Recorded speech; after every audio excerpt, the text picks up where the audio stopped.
Hey guys, what we're gonna do here is a drill that I like to do when I'm teaching the back kick to people who are first trying to learn the technique or to fix certain correctives in the body mechanics on how to throw the back kick.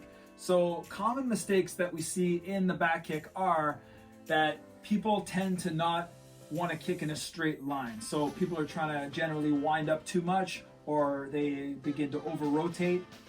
And what happens then is that the back kick goes off course. So instead of the back kick going directly behind them, it tends to slip off to the side, or it goes a little bit too wide, or something of that nature. So there's a few little correctives that we can do to help fix that. So the first thing is to make sure that before we even get into the kicking element of it, is that to make sure that our posture and our body is what I like to call neutral. So a lot of times when people want to throw like a turning technique or a spinning technique, they tend to wind up here with their body. So if their regular fighting stance was, say, here to throw a back leg roundhouse kick or a front leg or something like that, when they know they want to turn and rotate, people tend to want to wind up like this and hinge here, or they will telegraph a little bit like this and already be turning. So what this is going to cause are two things.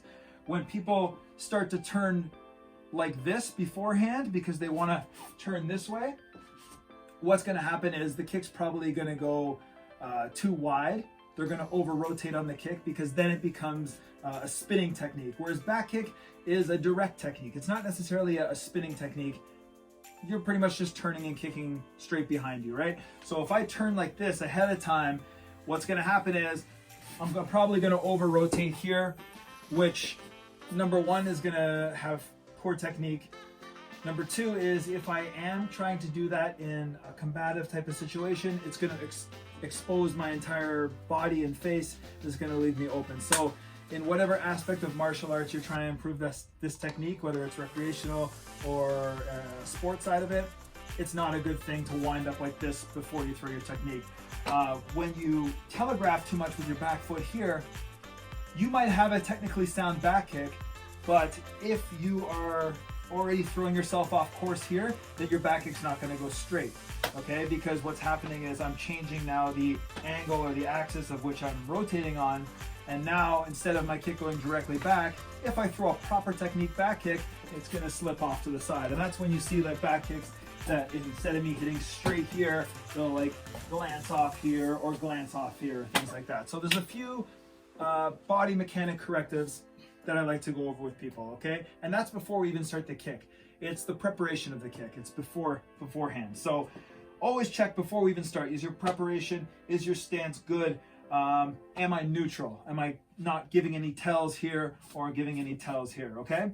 So another general problem that people have when they are throwing the back kick is the position of their knee, all right? A lot of times people throw this technique here and they bring their knee up here and it ends up being like a spinning side kick, okay? Which in turn is gonna open your body and stuff up too much more and make it wide, right? So if I turn here and now I'm throwing a spinning side kick, and in this position from here, well, this is not a back kick anymore, okay? This is a side kick, and that's what we want to try and avoid. Not that a spinning side kick is not a good technique. It has its purpose, it has its place, you can generate power with it, but it's not a back kick, okay? So things that we need to remember on the back kick is your body has to be tight, okay? You shouldn't have your torso, your chest facing the target when you hit it, okay?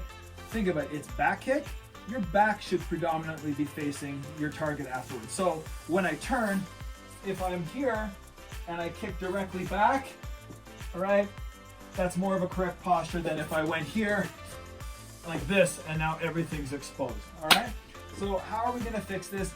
We're going to, I like to use, we can use a stationary, like a wall. I'm just going to use the kicking dummy here, just for an example. So, number one, to make sure that you're starting in a good position, start with your heel right against the wall. So for this purpose, we'll say that this is the bottom of the wall, okay? So I'm here in my stance. If your foot is turned like this on the bottom, on the wall, then you've over rotated, you're already telegraphing a little bit, okay? So try to make sure at least part of your heel is touching the wall there. You want to be able to be in a stance where you can throw any technique from that stance without having to change it up and telegraph and do something like that, okay? It just allows for a little more versatility in what you want to do, okay? Then, second thing here, I'm going to turn, pivot, and tuck my chin, okay? So if I turn like this here, like that, I'm going to spin too wide. I'm going to over-rotate, okay? So I want you to here, you're gonna turn, tuck your chin to your shoulder, okay? When we do that, I'm gonna just find my target kind of with one eye, all right? General rule of thumb I like to say is if you turn your whole head, you're over-rotating on your kick, okay? So from here, in my position, this is why I wanna use the wall, okay? When I do step one, I'm gonna turn and load my kick, okay? So which I'm gonna do is here, I'm gonna grab the wall and I'm gonna look over my shoulder, all right? Then step two, I lift and fire, okay? And this part is very important because our knee, think about the angle of it. If my knee comes up too high, I have to do two things. I have to either turn it to kick back, which becomes, again, like a side kick, or I just generally extension like this and I kick down, which is too low, right? So your knee position is a little bit important. If for a roundhouse kick or an axe or a side kick or whatever, I bring my knee up. For a back kick, you almost want your knee a little more down or flat, right? So from here, I'm gonna turn and load the kick and then lift. Here, your knees should be pretty close together, all right? And then fire, straight back, okay? Then on the recovery, I like to have the students land forward like this, okay? Because another habit on the back kick people have is they'll hit the back kick here, boom, and then they'll spin backwards like this, which is a poor recovery. You always want to make sure you have a good recovery on your shots, okay? So from here, step one, turn and load the kick. Step two, lift and fire the shot. And then step three is recovery, but we don't have to do it in the count of three. You can just go two and make sure you put it down in a good fighting stance, okay? So again, number one, maybe I'll turn to the side here so you guys can get a better view. We turn and load the kick.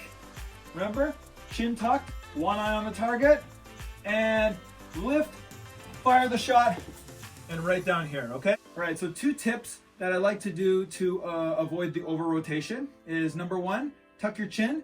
Number two, heel up, toes down, okay? It is impossible to over rotate if your chin is tucked and your heels are up and your toes are down, okay?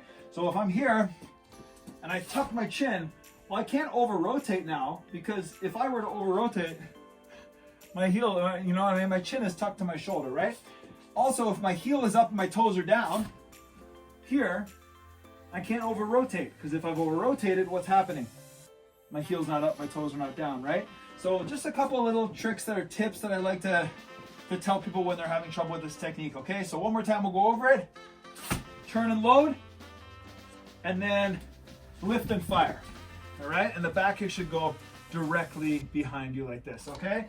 Then as time goes on, guys, we can reduce the steps and we can take out the wall or the whatever we're holding on to, okay? So we could start to reduce the steps. We could turn, load, and lift all together, right? We could go here, good. Then we could fire. And then eventually, okay, maybe we could just barely use the wall in between, right? So I could boom just here.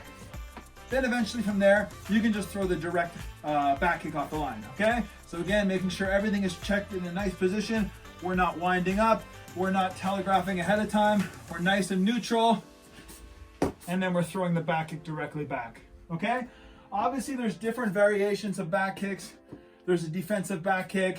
There's stepping in back kicks. There's all this kind of stuff. But this is just for a basic direct back kick. Once you have that, once you have the bread and butter concept of the technique down, you can start to throw the other twists and variants on the kick, okay? So good idea to practice this one, especially for like the students in our school. Once they're on green belt is when I usually start pushing the back kick. But it doesn't hurt for anyone else to either start learning it early or keep refining it when you're a higher belt, okay? So if you have any questions, just ask. Hope this helped you guys. Let's get that back kick nice and sharp.